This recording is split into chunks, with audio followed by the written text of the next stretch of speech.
봄 기운이 온 대지에 가득 차는 그런 느낌을 받게 됩니다.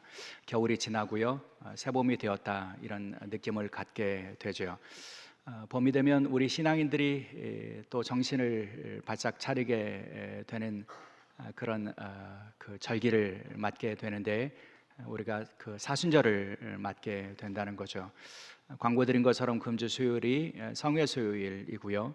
성회 수요일은 이제 고난 주간으로 그리고 부활 주일로 연결이 되고, 그 성회 수요일을 그 시작으로 사순절을 보내면서 우리는 신앙적으로 더욱 새롭게 되기를 결단하는 그런 시간을 보내게 됩니다.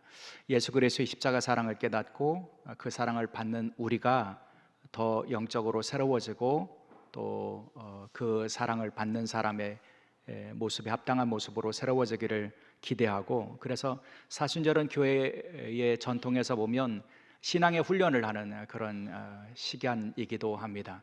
사순절에는 우리가 그동안에 부족했던 예배 생활이든 기도 생활이든 말씀 생활이든 헌신이든 우리가 점검하고, 그래서 다시 기운을 내고, 그래서 신앙의 훈련을 통해서 예수 그리스도의 십자가 사랑에 더 가까이 나가기를 원하는 그런 결단을 하게 됩니다. 우리 한빛교회 공동체도 신앙의 훈련을 우리가 어떻게 다 같이 할 수 있을까를 생각하다가 성경 필사를 생각하고 결정을 했고 또 준비를 했습니다. 제가 누가복음 성경 그 필사를 생각한 것은 최근에 우리 새벽에 새벽 기도 시간에 누가복음 묵상을 함께 나누고 있기 때문이기도 하고요. 그래서 그 말씀 함께 나누면서 그 말씀의 의미들을 적어보면서 더 깊이 진리를 깨닫는 기쁨, 또 말씀을 통해서 예수 그리스도를 만나는 기쁨이 있으면 좋겠다, 그런 생각이 있기 때문입니다. 더불어 그 복음서의 성경 필사를 생각했던 이유가 있는데요, 그것은 작년의 기억이 제게 참 좋았기 때문입니다. 작년에 우리 교회가 마가복음 필사를 했는데 굉장히 많은 분들이 참여를 하셨어요. 그리고 그 여러분이 제출한 그런 필사 노트를 1층에 카페에 전시를 하면서 많은 분들이 서로 은혜를 함께 누렸던 그런 기억이 있습니다. 무엇보다도 그 필사하신 분들에게 작년에 바이올릿 이렇게 화분을, 아주 작은 화물을 하나씩 선물로 드렸는데, 부활절 예배 드리면서 이 층계에 이 그 화분들이 꽉 차서 온 교회당을 이렇게 화사하게 만들었던 그런 기억이 있어서 올해도 그런 감격을, 기쁨을 함께 나누면 좋겠다, 그런 생각 가지고 누가복음 필사를 이제 함께 하려고 그럽니다. 작년에 바이올릿 그것을 아주 작은 화분을 여러분에게 나누어 드렸는데요, 저도 저희 아내와 두 그 화분을 받아서 저희 집에 두었습니다. 그런데 그 돈으로 하면 얼마 안 되는 그런 몇천 원 안 되는 그런 화분이지만 그게 참 생명이기 때문에 주는 그런 감동이 있더라고요. 그래서 그 저희 집 그 햇빛 잘 드는 곳에 그 화분을 두었고요. 그리고 그 화분을 관리하는 그 요령 방법대로 열흘에 한 번씩 물을 듬뿍 주고 물을 다 빼주고, 그리고 올라오는 새순들을 잘라서 적당하게 10개, 12개 정도만 남겨놓고 관리를 하는 그런 그 돌봄을 계속했고요. 그래서 이제 거의 1년이 다가오는데 저희 집 두 바이올릿이 지금도 잘 자라고 있습니다. 그리고 그 중에 하나는 꽃을 6 개의 꽃을 피워서 지금도 제가 그것을 바라보고 오늘 아침에도 바라보고 기뻐하다가 오늘 출근을 했는데요. 여러분, 제가 이렇게 그 기쁨을 누리면서 여러분들에게, 이렇게 주변에 있는 분들에게 물었어요. 작년에 바이올릿 받아 가셨는데 어떻게 하셨어요? 이렇게 하니까 어떻게 하셨어요? 많은 분들이 죽이셨더라고요. 아니, 거반 죽이신 것 같아요. 살리신 분들이 많지 않아요. 그래서 똑같은 바이올릿 받아 가셨는데 어떤 화분은 살아서 꽃을 피우고 어떤 화분은 죽어서 흔적 없이 사라지는 그런 모습을 보게 됐어요. 그래서 그 이야기를 나누다가 이게 그 삶과 죽음이라고 하는 것이 그런 것이구나. 살아서 그 생명이 살아서 자라고, 그리고 꽃을 피우고 때로 어떤 나무들은 열매를 맺고 그러면 주변의 사람들을 기쁘게 하고 그리고 풍성하게 하는 그런 능력이 있죠.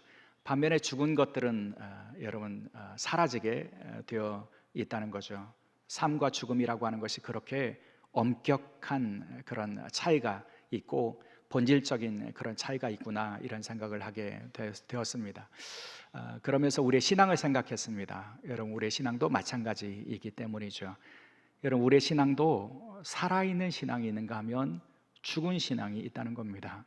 여러분 다 우리가 신앙 있는 사람처럼 보이고요.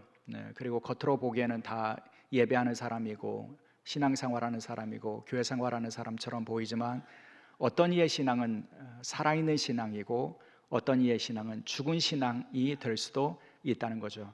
아니 실제 성경은 여러분 죽은 자, 죽은 신앙에 대해서 여러 곳에서 말씀하고 있습니다. 여러분 사도 바울은 디모데에게 편지하면서 이런 말씀합니다. 디모데전서 5장 6절 향락을 좋아하는 자는 살았으나 죽었느니라. 여러분 여기 향락을 좋아하는 자가 누구입니까? 교회 밖에 있는 사람들입니까? 아닙니다. 사도 바울이 지금 디모데에게 말씀하고 있는 이 향락을 좋아하는 사람은 그리스도인, 교회 공동체 안에 있는 사람을 이야기하는 겁니다. 믿음 안에 들어와 있다고, 교회 안에 들어와 있다고, 그래서 그리스도인이라고, 나는 예수를 믿는 사람이라고 말하지만 그들의 즐거움은 향락에 있습니다. 그들의 관심은 즐거움에 있습니다. 그들의 목표는 세상의 향락과 즐거움과 쾌락을 추구하는 것입니다. 여러분 그런 사람을 사도 바울은 뭐라고 평가합니까? 살아 있으나 죽었다 이렇게 말씀합니다. 살아있는 모양은 있지만 그것은 죽은 신앙이라고 평가하고 있다는 것이죠. 여러분 요한계시록에 말씀해 보면 그 유명한 사대교회가 나오는데 주님께서는 그 사대교회를 향해서 평가하시면서 이렇게 말씀하시죠. 요한계시록 3장 1절 사대교회의 사자에게 편지하라. 하나님의 7영과 7뼈를 가진 이가 이르시되 내가 내 행위를 아노니 내가 살았다 하나 살았다 하는 이름은 가졌으나 죽은 자로다. 똑같은 평가를 하십니다. 네가 살았다고 하는 이름은 있다.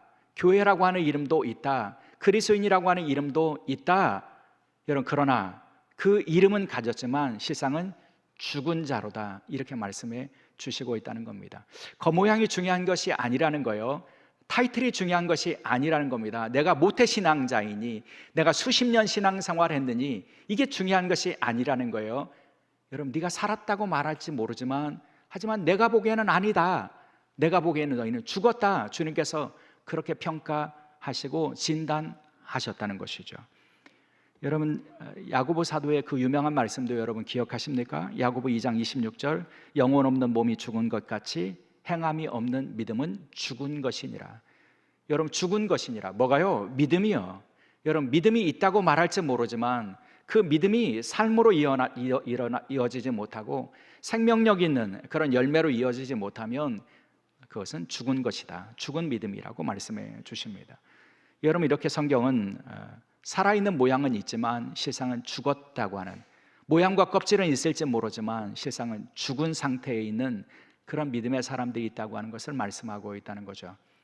이것을 영어로 표현하면 almost Christian이라고 하는 표현을 사용하죠. 명목상의 그리스도인이라고 하는 그런 번역을 할 수 있는데 이름은 있어요. 명목으로는 있어요. 그런데 그들은 크리스천이 되지 못하는 사람들이라고 말할 수 있다는 거죠.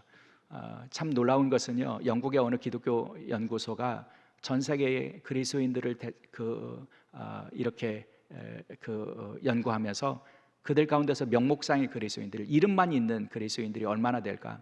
이 연구소는 44%라고 말해요. 여러분 거의 절반의 사람들이 이름은 있지만 믿음의 사람이라는 이름이 있고 크리스천이라고 하는 이름이 있고 교인이라고 하는 이름은 있지만 하지만 명목으로만 있는 사람들이라고 말씀하고 있다는 거죠. 그런 의미에서 여러분 우리가 살아있는 신앙으로 산다는 것이 중요합니다. 이름만 있는 신앙이 아니라 진실로 주 앞에서 진실하고 생명력 있는 신앙을 가지고 살아갈 수 있는 사람들이 중요하다는 거죠. 여러분 그 믿음으로 인한 그 내면과 삶이 새로워지고 그래서 세상의 사람들과는 전혀 다른 차원을 살아갈 수 있는 그런 믿음의 사람으로 사는 것이 중요하다고 할 수 있습니다. 오늘 갈라디아서 4장의 말씀을 우리가 오늘 우리에게 주시는 본문의 말씀으로 함께 나누고 있는데요. 여러분, 이 갈라디아 교회를 향한 사도 바울의 서신에서 사도 바울이 말하고자 하는 말 한마디로 말하면 그것입니다. 여러분, 살아있는 신앙을 회복하셔야 합니다. 이게 갈라디아 교회를 향한 사도 바울의 권면이라고 할 수 있습니다. 여러분, 모양은 있고 율법적인 신앙의 형태는 있지만 하지만 여러분 속에 생명력이 없습니다. 이제 그 생명력 있는 신앙, 살아있는 신앙으로 회복하십시오. 이게 갈라디아 교회를 향해서 사도 바울이 주고 있는 권면이라고 할 수 있습니다.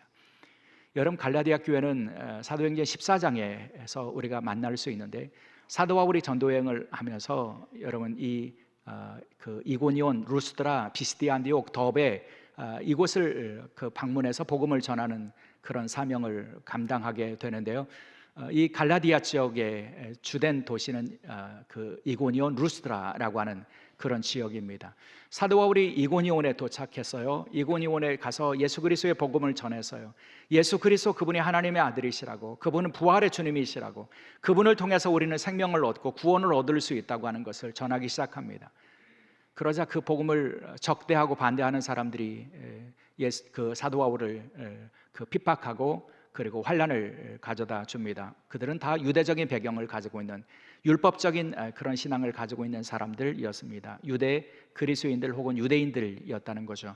그들은 심지어는 사도 바울을 향해서 돌을 던져서 그가 죽은 줄 알고 그를 내다 버릴 만큼 사도 바울을 철저하게 핍박하는 모습을 보여줍니다. 그래서 사도 바울이 이 이고니온에서 루스드라라고 하는 곳으로 가게 되죠. 핍박을 피해서 루스드라로 갔는데도 그곳까지 그들이 쫓아옵니다. 그리고 사도 바울을 핍박하고 환난을 줍니다. 그러나 사도 바울은 흔들리지 않습니다. 흔들리지 않고 그들을 향해서 복음을 전합니다. 왜냐하면 그에게는 그 복음을 전하는 것은 자신의 생명보다 소중한 것이었기 때문입니다. 그래서 그 핍박 가운데서도 복음을 전할 때 하나님의 능력이, 성령의 능력이 사도 바울을 통해서 나타나게 되죠. 대표적인 기적과 능력이 무엇이냐면, 나면서부터 안진뱅이였던 사람이 사도 바울을 통해서 일으킴을 받게 되는 기적이 나타나게 됩니다. 그 기적을 보고 사람들이 놀라죠. 사람들이 놀랐습니다. 아, 저 사람들은 우리와 똑같은 인간의 모습을 가지고 있지만 저들 속에는 신이 있구나. 신이 인간의 모습을 가지고 우리에게 찾아온 것이다. 저들은 그저 사람이 아니라 제우스이고 헤르메스이고 신의 모습을 가지고 있는 사람이니 저런 능력을 나타나게 된 것이지 라고 놀라게 됩니다. 여러분, 신의 모습을, 신이 찾아왔으면 사람들이 어떻게 반응합니까? 놀라죠? 환영하죠? 그리고 그 신이 우리에게 찾아온 것은 우리에게 큰 복이라고 받아들이지 않겠습니까? 그래서 사도 바울을 그들이 받아들입니다. 그리고 존경합니다. 그리고 사랑합니다. 여러분, 그들이 사도 바울을 향해서 얼마나 사랑했는지 오늘 본문의 말씀에 보면, 너희는 나를 위하여 눈이라도 빼어주려고 했다, 이런 말씀이 나와요.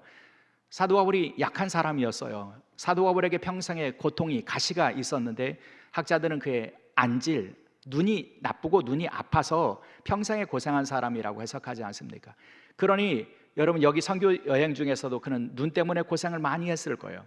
그런 사도 바울을 보고 그들은 내 눈이라도 빼서 저 사람에게 주면 좋겠다, 이런 마음을 가질 만큼 사도 바울을 사랑하고 존경하는 사람들이었다는 겁니다. 이것이 갈라디아 지역의 루스드라와 이고니온 지역의 그리스도인들의 본래의 모습이었다는 겁니다. 복음을 받아들일 때 그들에게는 놀라움이 있었습니다. 복음을 통해서 예수 그리스도의 복음을 들었을 때 기쁨이 있었습니다. 구원의 감격이 있었습니다. 하나님이 우리에게 복 주시는구나, 복을 가져다 주시는 분이구나 라고 하는 것을 그들이 고백했기 때문에 그들에게는 기쁨이 있었습니다. 그것이 그들이 복음을 처음 들었을 때, 복음을 처음 접했을 때 그들이 가지고 있었던 내면의 감동이었고 기쁨이었고 감격이었다는 겁니다. 근데 문제는요, 여러분, 그 신앙이 시간이 지나면 변한다는 겁니다. 사도 바울은 순회 전도자였고요. 그래서 그곳에 오래 있을 수가 없었어요. 다른 곳을 방문하면서 복음을 전할 수밖에 없었고요. 그 사이에 그들에게 누가 찾아오냐면 거짓 교사들이 찾아옵니다. 사도 바울이 거짓 교사라고 말하고 있는 사람들은 다 율법주의자들이에요. 구약의 율법을 강조하고, 그래서 그 하나님의 백성이 되고 구원을 받으려면 너희들이 할례를 받아야 되고 구약 성경의 율법을 지켜야만 한다고 가르치는 사람들이었어요. 여러분, 그들의 가르침과 사도 바울의 가르침은 같지 않았습니다. 사도 바울은 율법보다는 복음이 중요했어요. 예수 그리스도의 십자가 사랑이 중요했어요. 그분의 십자가 사랑을 통해서 구원을 받을 수 있다고 가르쳤어요. 그러나 율법주의자들은 율법을 지켜야 된다고, 할례를 행해야 된다고 말했고요. 그런 거짓 교사들의 가르침으로 갈라디아 교인들의 믿음이 흔들리기 시작합니다. 그래도 뭔가 붙잡을 것이 필요하다고 생각했을 거예요. 율법을 지키는 것이 더 바르고 옳다고 생각했을 거예요. 그래서 그들은 율법주의적인 신앙으로 흘러가기 시작했다는 겁니다. 근데 여러분, 율법주의 신앙은 한편으로 보면 굉장히 바른 것처럼 보이고요, 그들의 행실이 올바른 것처럼 보이고요, 그래서 율법 신앙으로 살아가는 사람들을 보면 굉장히 훌륭해 보이는 것이 사실이에요. 나는 교회를 한 번도 안 빠져서, 나는 교회에서 요구하는 것들을 이게 다 했어. 여러분, 율법적인 어떤 외적인 형식이나 외적인 열매나 이런 것들을 중요하게 여기는 사람들은 여러분 그 안에 어쩌면 훌륭한 요소들이 많이 있어요. 근데 문제는 뭐냐면 율법적인 신앙의 요소를 가지고 살아가는 사람들이 놓치고 있는 것이 있다는 겁니다. 그게 내면이에요. 그들의 내면에 계신 예수 그리스도예요. 예수 그리스도와의 교제, 친밀함, 그분이 주시는 감격, 기쁨, 구원의 선물, 평안, 여러분 이것들을 놓쳐버리고도 그것이 문제인 줄 모르게 된다는 겁니다. 왜요? 나는 그냥 내 교회 생활하는 것, 예배 생활하는 것 큰 문제가 없어 보이니 나는 이만하면 됐다고 생각해요. 그리고 한 걸음 더 나가면 상대화시켜요. 나는 저 사람보다는 그래도 한 번 더 예배하는 사람이고, 저 사람보다는 더 신앙생활을 열심히 하는 사람이고, 그러다 보니까 율법주의자들은 예나 지금이나 잘하는 게 있어요. 비교하는 거예요. 다른 사람들을 정죄하는 거예요. 그래서 자신을 높이려고 하는 그런 마음을 가지고 살게 된다는 거죠.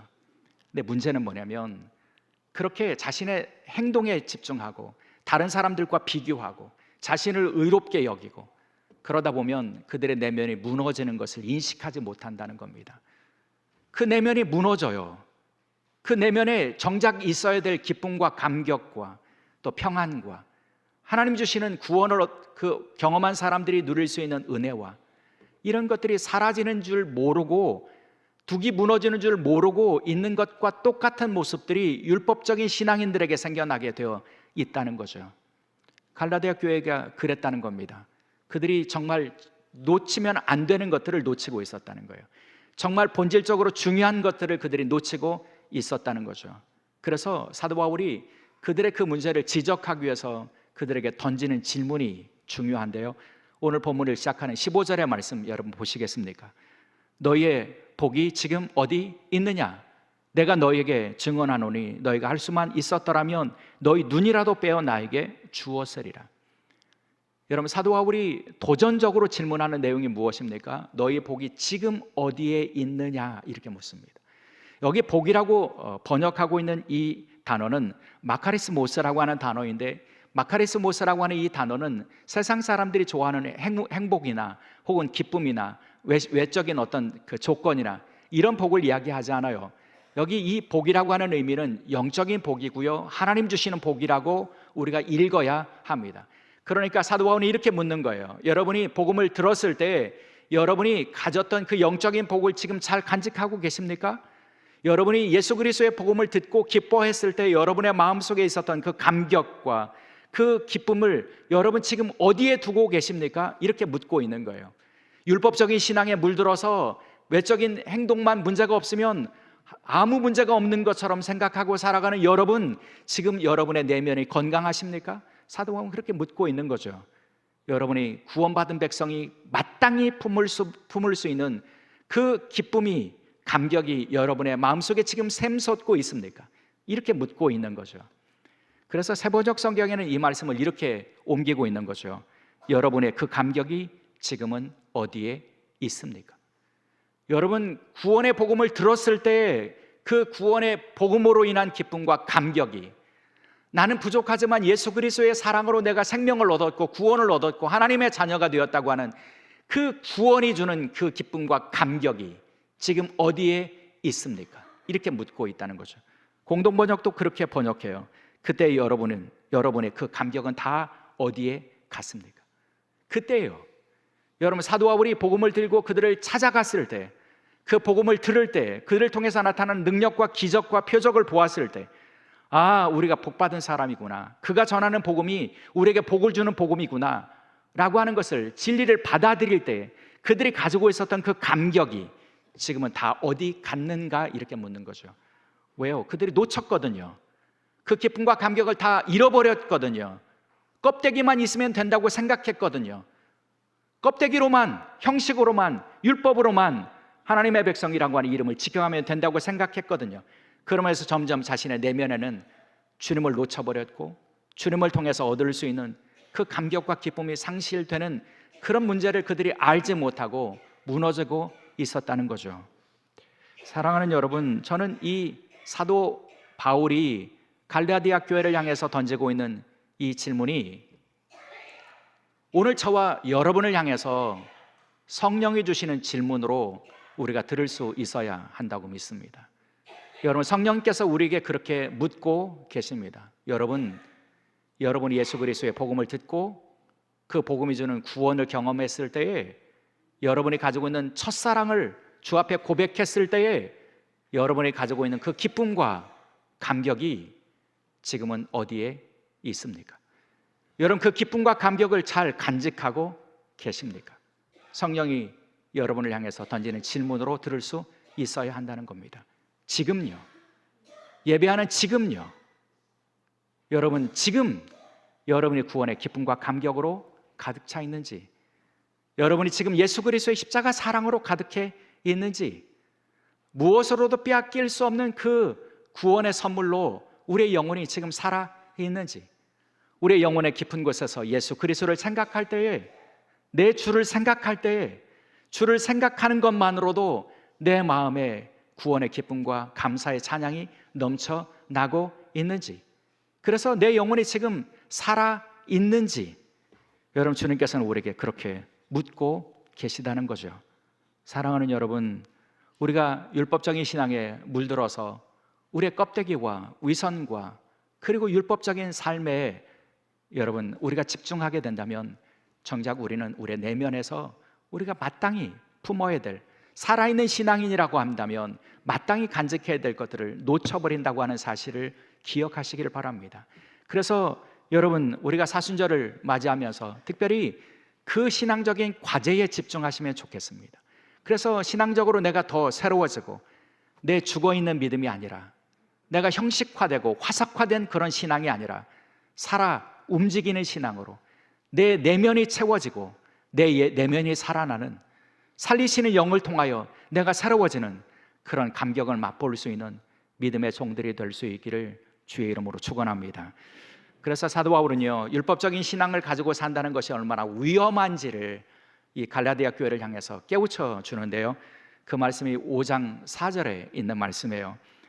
율법 안에서 의롭다함을 얻으려 하는 너희는 그리스도에게서 끊어지고 은혜에서 멀어진 자로다. 여러분, 누가 은혜에서 끊어지고 그리고 그리스도에게서 끊어지고 은혜에서 멀어진 사람이라고요? 율법 안에서 의롭다함을 얻으려 하는 너희요. 여러분, 갈라디아 교회를 향해서 사도 바울은 아주 분명하게 말씀하잖아요. 너희가 누군가 예수 그리스도의 복음을 놓쳐버리고 율법적인 그런 의의를 추구하는 사람들이라고요.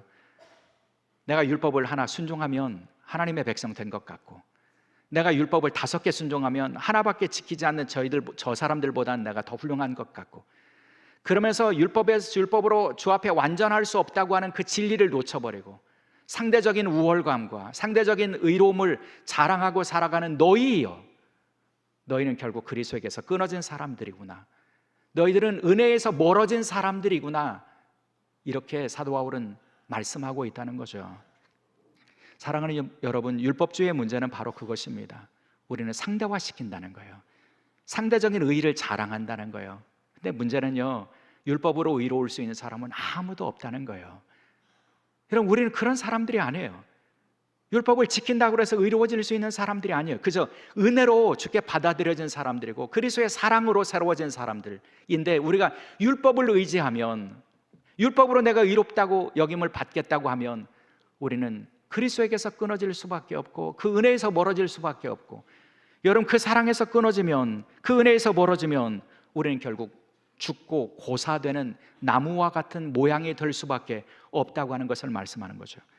그래서 사도 바울은요, 그 죽은 신앙이 아니라 살아있는 신앙으로 나갈 수 있는 비결을 갈라디아 교회에게 말씀해 주시는데요, 무엇보다도 그리스도의 사랑을 기억하고 그 사랑에 연합하며 그 사랑에 하나 되라고 말씀해 주십니다. 갈라디아서 3장 27절 말씀인데요, 누구든지 그리스도와 합하기 위하여 세례를 받은 자는 그리스도로 옷 입었느니라. 여러분, 갈라디아 교회를 향해서 너희가 누구인지를 기억하라고 말씀하는 거예요. 너희는 세례를 받았는데, 세례를 받았다는 것은 그리스도와 합한 사람이라고, 그리스도와 연합한 사람이라고, 그리스도와 하나 된 사람이라고, 그리고 그것을 사도 바울은 이렇게 상징적으로 표현해요. 그리스도를 옷 입었다고. 여러분, 그리스도를 옷 입어서 우리는 그리스도로 나타난 사람들이에요. 그리스도를 옷 입어서 그분이 주시는 따뜻함을 누리고 살아가는 사람들이에요. 그리스도와 하나 되었기 때문에, 그분을 옷 입었기 때문에 그분이 주시는 영광을 얻은 사람들이에요. 그 사랑 안에 살아가는 사람들이에요. 옷을 벗었다는 것과 옷을 입었다는 것의 차이는 무엇입니까? 옷을 벗으면 옷과 나는 서로 객체예요. 떨어져 있는 거예요. 그러나 옷을 입으면 우리는 서로 떨어져 있는 것이 아니라 하나가 되는 거잖아요. 여러분, 우리가 그리스도를 옷 입은 사람이 되었다고, 그것이 그리스도인의 모습이라고 말씀해 주십니다. 그러니 그리스도를 옷 입었으니 우리는 그분의 사랑을 공급받는 사람이 되었다는 거예요. 그리스도와 연합하고 그리스도와 하나가 되었으니 우리는 그 십자가 사랑 안에 머무르는 사람이 되었다는 것이죠. 그래서 여러분, 그 사랑의 능력을 통해서 우리가 살아나게 된다고 말씀해 주시는 겁니다. 율법으로는 우리가 죽지만 그리스도의 사랑으로는 우리가 살 수 있으니 그리스도와 하나 되어서 그분을 옷 입고 살아야 된다고 말씀하고 있는 것이죠.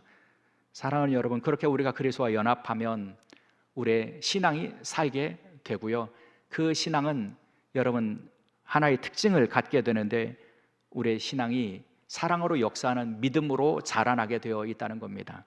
사도 바울이 갈라디아 교회를 향해서 살아있는 믿음, 참된 믿음을 뭐라고 말씀하냐면 갈라디아서 5장 6절에 이렇게 표현합니다. 그리스도 예수 안에서는 할례나 무할례나 효력이 없으되 사랑으로서 역사하는 믿음뿐이니라. 여러분, 그리스도 예수 안에, 그리스도와 하나가 된 사람에게, 그리스도를 옷 입고 살아가는 사람들에게는요, 할례를 받았느니 받지 않았느니 이건 중요하지 않다는 거예요. 율법적으로 내가 뭘 했느니, 나는 무엇을 다른 사람들보다 더 했느니, 이건 의미가 없다는 거예요. 그래서 예수 안에 있는 사람들에게 여러분, 참된 믿음이 있는데, 참된 믿음의 특징은 뭐냐면 사랑으로서 역사하는 믿음이라는 거예요.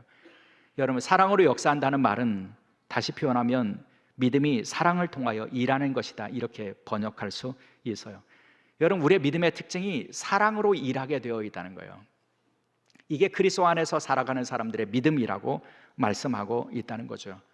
여러분, 내가 살아있는 믿음의 사람이라고 하는 특징은 딴 데서 찾는 게 아니에요.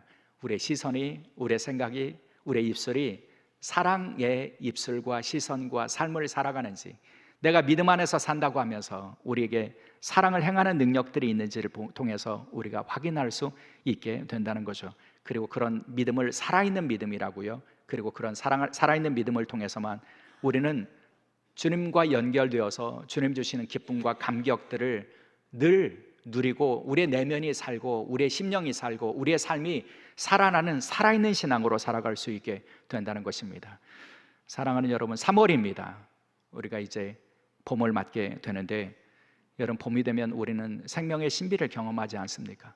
겨울에 다 죽은 것처럼 보이는 앙상한 가지들 가지고 있는 그 겨울 나무들이 이제 봄이 되면 생명의 기운들이 그 뿌리로부터 생겨나기 시작하고요, 가지마다 이제 그 꽃몽오리가 생기고요, 그리고 시간이 지나면 꽃을 활짝 피우는 그런 모습들을 보게 되지 않습니까? 살아있다는 것이 그런 것이죠.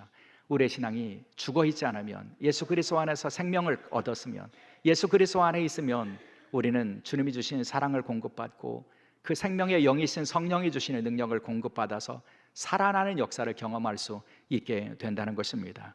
사랑하는 여러분, 사순절을 보내면서 그 생명의 주님, 살아나게 하시는 성령님의 역사, 우리를 살리시는 하나님의 사랑, 여러분, 우리가 깊이 깨닫고 고백하며 그 사랑을 구하고 그 사랑 안에 머물 수 있는 믿음의 종들이 될 수 있기를 주의 이름으로 축원합니다. 이제 특별히 사순절에 우리가 그 신앙의 열심을 내고 신앙의 열정을 회복하고, 그래서 우리의 마음이 뜨거워지고 감격과 기쁨이 샘솟는 그런 하루하루를 살아가는 주의 종들이 될 수 있기를 주의 이름으로 축원합니다. 기도하시겠습니다. 주님, 저희를 그리스도 안에 있게 하셔서 주님 주시는 사랑과 은혜를 통하여 살게 하시고, 주님 생명의 영이신 성령께서 에스겔의 마른 골짜기에 그 마른 뼈와 같은 우리를 살려주시는 그런 소망과 믿음을 가지고 살아갈 수 있도록 은총을 베풀어 주시니 감사합니다. 새 생명의 기운으로 가득한 봄날을 살며 저희의 영혼을 살펴보게 하시고, 저희의 영혼이 메마르지 않게 하시며 황량하지 않게 하시며, 저희의 영혼이 주님 주시는 사랑의 능력으로 살게 하시고, 그래서 저희들이 사랑으로 역사하는 살아있는 믿음의 사람으로 이 땅의 삶을 걸어갈 수 있도록 은총을 베풀어 주옵소서. 감사하오며 우리 주 예수 그리스도의 이름으로 기도드리옵나이다. 아멘.